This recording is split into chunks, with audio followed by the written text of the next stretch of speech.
You're listening to the Getting Smart podcast. I'm Rebecca Midles. Today we're joined by Aylon Samouha, CEO of Transcend and co-founder of an approach to education reform called the Third Way. Aylon has worked with schools across the country to redesign learning environments through community-based design. And in this podcast, we'll explore the challenges schools are facing, from chronic absenteeism to the lingering effects of the pandemic, and why neither top-down mandates nor grassroots reforms have fully delivered the transformation our learning systems need. Instead, Aylon makes a case for a new model that truly listens to students and communities. Aylon, welcome. Thanks for having me. Thank you for joining us. Can you give us some background on what the Third Way is and how you developed it as a viable model for change? After being in education for a couple of decades and being a part of many reform efforts, one of the insights that my co-founder and I, Jeff Wetzler, circled around was the idea that the core design of school needed to change. That many of the reform efforts that we were a part of amounted to tinkering within a model of school that was designed a very long time ago. I think it's important to note that what we now many call the industrial model or the factory model of school at the time was very much an innovation. It's worth remembering that in 1900, 6% of high school age kids actually attended a high school, right? And so the idea that we had an efficient way to get lots and lots of kids into school buildings, into formal learning, that in and of itself is an innovation. But it was designed to prepare students for farm and factory work, essentially. And so it should be no surprise that there's a fundamental mismatch between what schools were designed for and what we need from them today. And when we ask ourselves, well, what do schools need to be doing? What do we need from graduates today, if you will? We thought to ourselves things that I think parents, employers, and students themselves say, which is, I want to be intellectually engaged. I want to be personally connected. I want to be in charge. I want to be empowered so that I can be successful in life, so that I can make an impact in my community, so that I can live out my life's purpose, etc. And since school wasn't designed that way, we were asking ourselves, well, what kind of design might, prepare students in this new way? And as we started answering that question, working with schools to answer it, we realized actually there's a question even before that question, which is, how do we even come up with that answer? Because if we just come up with an answer and then say, like, okay, we have the answer, everybody, this is what schools should be, we're going to do this top down thing that even in your intro you named, that we've seen, through my time at, Teach for America and other reform efforts. The top down thing does not work. And by the way, it doesn't only not work in education, although we're talking about education here. It just doesn't work. Like in no world can you tell a community or a practitioner of anything, we have the answer. Please just do it with fidelity. And if you don't, you're not being smart. That has been so much of the approach of many reform efforts over the past couple of decades. Now, we've gotten some measure of change as a result of that, because yes, certainly just taking a best practice, trying to bottle it up and help people use it is better than not doing that. I mean, let's be clear. But what we noticed is that then there was in response to this top-down thing, we were hearing a lot of bottom-up stuff which was also very well-intentioned. It's like, well, no, the answers can't come from up on high. The answers live with the community. Students and families know the answer. The classroom teacher knows the answer. They should be empowered to make this change. And we thought to ourselves, that also feels incomplete, because there's a burden that you then place on teachers and families and students that we would never do in another sector, right? We'd never go to a doctor who's serving patients and say, hey, while you're serving patients, can you also come up with a vaccine? Can you also invent the x-ray machine? Can you also invent new surgical techniques? No, we don't do that. And so what we came to realize is, and it's partly why we named the organization Transcend, is that we actually need the best of both of those approaches. We need the bottoms up, what are our values? What's the purpose of education as we define it? What are the insights that only we have about ourselves and our own community, right? The and the investment and conviction that comes with that. But we also need, what are the best practices? What are evidence-based models that I can use? How can we make it so that a community doesn't have to start from scratch? That kind of expertise matters. And what we ended up with is, this third way where we're combining the best of these two approaches into what we call community-based design. Mm, mm. I'm still processing some of those nice connections. So, historically, why do you think the educational systems in the United States have been so slow to embrace this kind of change at one form or another that you've expressed? Yeah. A lot of the change has been hard to come by because an incumbent system, as we well know, is not necessarily designed to pursue change in this way, right? And we know that from every sector, right? We, because we're in education, we like to bemoan how slow education change happens because it's the thing we know most. But in the places where there have been faster changes, there have been some very intentional choices that have been made to undo the gravitational pull of incumbency. That's why we have all of this change management literature. That's why we have, entire organizations divided to, adaptive leadership, etc. Right? Like, it's, that's why we have lots of R&D practices within organizations and within ecosystems, right? For example, thankfully, healthcare looks a lot different today than it did 100 years ago. Well, that's because there's a lot of intentional choices that have been made to make that true. It's still not perfect, but certainly it's made more progress relatively from like an innovation standpoint than education has. And, there's a $40 billion National Institutes of Health that doesn't serve a patient, right? That, does R&D. There's, how much does Johnson and Johnson spend on this? How does medical school look different? And how does ongoing training for, doctors and nurses, et cetera, look different over time? Like, these things happen with intentional choices. And I think that school in and of itself is a thing. Not only is there the power of incumbency, but it is an incumbency that every single individual has experienced. So if I had a kidney issue and I went to the nephrologist, I don't have an archetype in my head of what a nephrology appointment should look like. That is met, that I met with, let's say they're doing something very advanced. It's not like I would know, right? But the second I walk into a third grade classroom, as a parent, let's say, I'm thinking about the third grade classroom that I was in. And the third grader's thinking about the second grade classroom that she was in, right? We all have an archetype. And so this power of incumbency is kind of like multiplied by the shared deep immersive archetype we have in school. It is worth remembering that, on average, you spend 15,000 hours between K and 12 in school.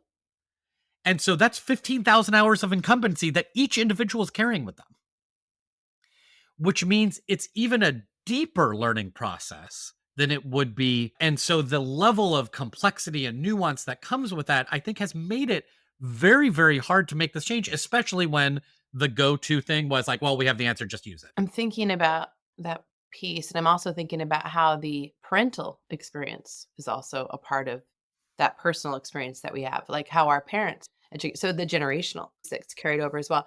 I also, Absolutely. I think about the urgency platform that has driven a lot of change that has taken root in some of those systems you worked with.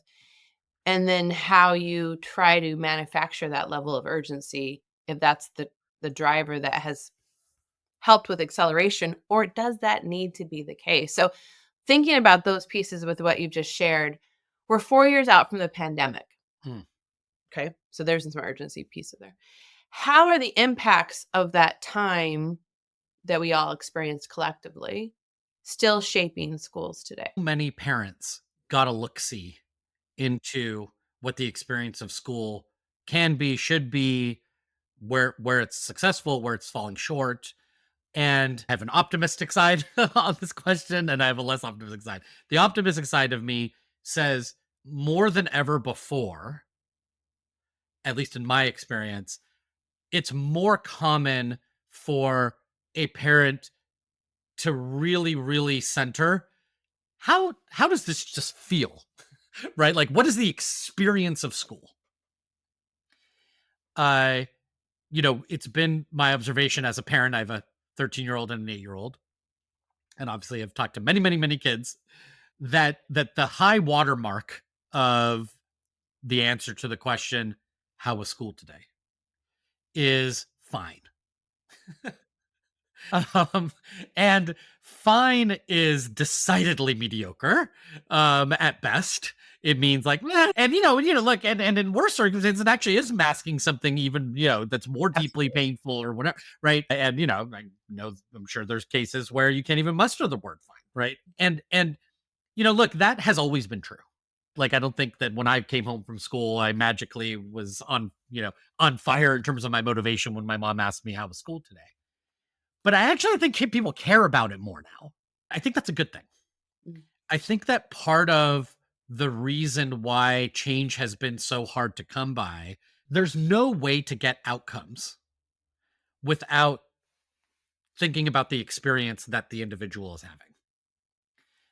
And I think that's a truism across anything, but certainly is true in school. And in fact, John Dewey would take it a step further and say, like, not only is the experience an enabler of outcomes, he would say experiences are the journey itself, right? Like, and he said so many versions of education is not preparation for life, education is life, right? And I take from that a centering of student experience, not in a hokey sort of like, how did you feel sort of way, but actually something much, much deeper than that, where we are strategically understanding, like, there is a sense of motivation and cognition that I need to have to be ready to learn, to be able to reach the outcomes we care about. And the process by which I am deeply engaged in learning is a habit that we want to have that can only be created through experience, right? And so for both short-term and long-term outcomes, we have to care about experiences. And I do, the optimistic side of me believes that parents, educators, superintendents, funders are more awake to that concept than they've ever been as a result of the pandemic.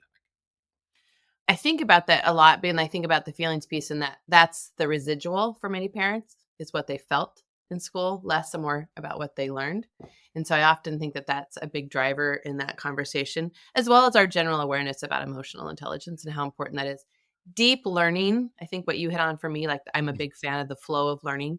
Deep Yes. learning does have emotional connection. Whether we intrinsically know that when we're asking or whether we're slowly getting there for kind of a common collective understanding, we know that that matters for retention and we know that that matters for passion, right? And showing up intrinsically. So you're The thing you just brought up is the learning science says the same thing, right? Like, and how wonderful that is, as opposed to like, well, students want the one thing, but the science says something else. Actually, they're saying the same thing. And I think there's something really, really powerful in that. I might even add that not only are they saying the same thing, but also employers say that. We want, we want to hire people who are collaborative and emotionally healthy and, competent and XYZ and have empathy and, with the customer, et cetera, et cetera. It's like literally everyone's saying the same thing. Scientists, employers, and students and family themselves. I know enough about you and Transcend to know, of course, listening to students, obvious strategy. We know that's to be, important piece. Other than efficiency, like an adult centric system with efficiency, other than that driver, why do you, I mean, certainly go into it too, but why do you think historically students haven't consistently been given a voice, at least traditionally, in their education? I know they're seeing it more now, but Yeah. No. I mean, I think in general, ideas of user centeredness, right? And listening to your customer, or, right? Like, these are all concepts. Like, I can't really tell you what the, why in 1740 people weren't asking people, right? Whatever. But that would actually be a very interesting dissertation. I'm sure it has to do with lots of cultural things and what Sure. leadership and expertise and all that kind of stuff. And so I think that's just true for any sector. And if students are the user here, it's going to be true for them too. I think there's an additional thing, which is that at least in the Western society that I'm used to, the overwhelming orientation that we have about young people is that they are vessels to be filled with information. And, I was just reading David Yeager's 10 to 25 book where I'm not get the exact words right, but like where they're like it's more like they're monsters to be controlled or whatever, right? Like they literally will make the wrong choice unless you tell them the right choice, right? So it's even worse than vessels to be filled, right? And I think that has been just the predominant way that we view children at school and at home. I like to play the Back to the Future game with myself sometimes where I'm like, what would be the equivalent 50 years from now of, today when people say, like, yeah, we used to smoke in the car with the baby in the back with the windows rolled up, right? They're like, were you crazy? What? So in 50 years, I'd like to think that my grandchildren would say, why didn't you think that a 16-year-old could do anything, right? We know how to do stuff, right? It's just insane that you thought of us as like these like empty vessels or worse, right? And so I think there's a bit of that. Mm, And then the final thing is that even someone who's just run a team of 6 people, mm, right, or runs a small shop knows that, when you start asking people their opinion, you get more work. yeah. It's a little easier to put the blinders on, and you multiply that by a system of how many students and families, etc. And like we've never gotten good at having the methods for Mm, being able to deeply listen and be able to make choices in an efficient way. And so I do think that people may have some lived experience, but also probably more of a fear that like by asking people, you're literally just creating more work and more of a headache because they're going to ask for things that, you can't even do. And so now you're just telling people no all the time, as opposed to having a process that feels protected from that binary choice of either you do something with your blinders on or you listen and never get anything done. yeah. Which would also necessitate like the revisit of roles. I think sometimes it's so often because educators feel like they have to have the answer still. And so often asking that question feels uncomfortable because they feel like the more work is going out and having the answer or having it already prepared. What has been the biggest surprise from your experience working with communities to redesign schools? What has surprised you in this work? I think I was expecting mindsets Mm, and these deep archetypes to be a lot harder, mm, that the learning journey itself would be very, very difficult. And I think I've been pleasantly surprised by the notion that it actually doesn't take much. I've seen, you know, a skeptical veteran educator completely flip her view with like mhm. 2 45-minute conversations with students Yeah. where she spent 42 minutes of that 45 minutes listening and 3 minutes talking. And not just like in words, like, because she knows she's supposed to say, like, literally, like, now I remember why I got an education, Mhm. right? And like the fog is lifting kind of Mhm. thing. And so I've been pleasantly surprised by, and it charges me up that like if someone has even a little bit of willingness Mhm. to go on a design journey or even just a learning journey, got the design to ask these questions, it's all there, Yeah. right? Like the wisdom is just under the surface and the desire is right under the surface too.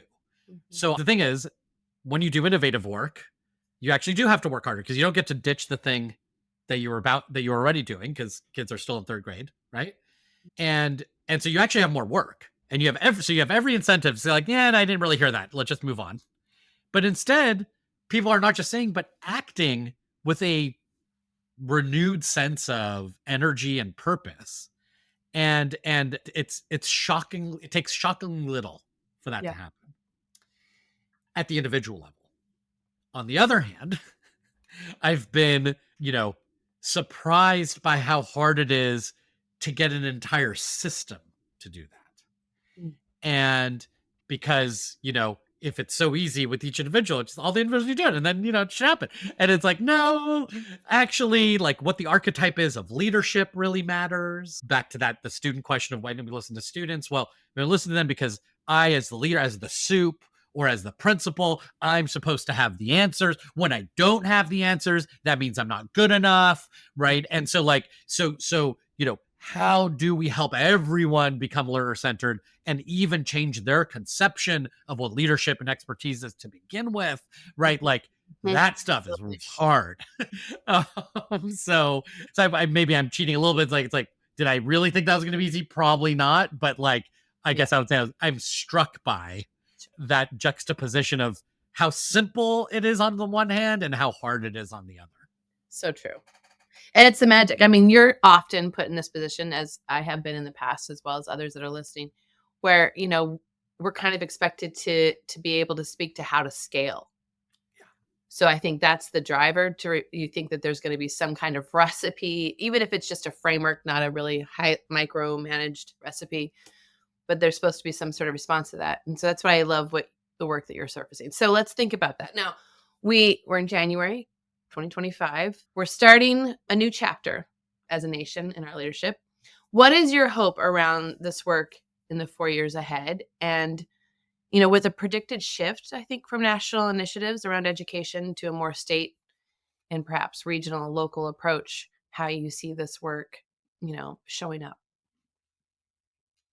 What's been hard over the last few years, we started Transcend in teen, and there's been quite an ecosystem shift, I would say, from there being a bipartisan effort to, you know, bolster the work of schools to improve outcomes for kids.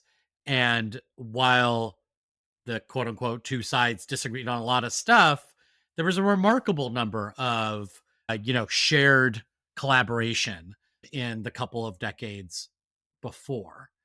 And, our political climate has changed. And now it feels as though, with our worst impulses as a society, schools have become the place to sow division and not find, the places for collaboration and shared effort and discourse to begin with, right? From the classroom to the board meeting, the school board meeting. And so my hope is that we can figure out how to recapture some of that working together. I'm not Pollyannish. There's no way we're going to just agree on all the things. But can we agree on any of the things? And can we use that, whether it be locally or nationally, to work together on behalf of kids and with young people?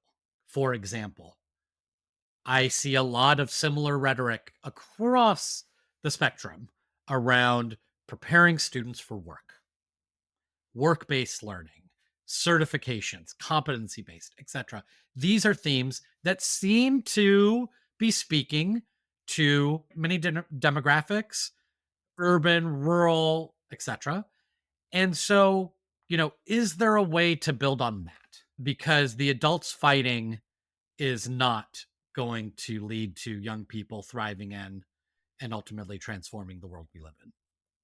All right. So I went deep there for a minute. I have to ask you, how does being a jazz guitarist influence your approach to education design? Are there parallels between improvising in music, particularly jazz, and innovating in schools that you could share some insights? I'm revealing Yes, to our listeners that you are. I am a jazz guitarist. Thank you. It's one of my favorite topics. I really appreciate it.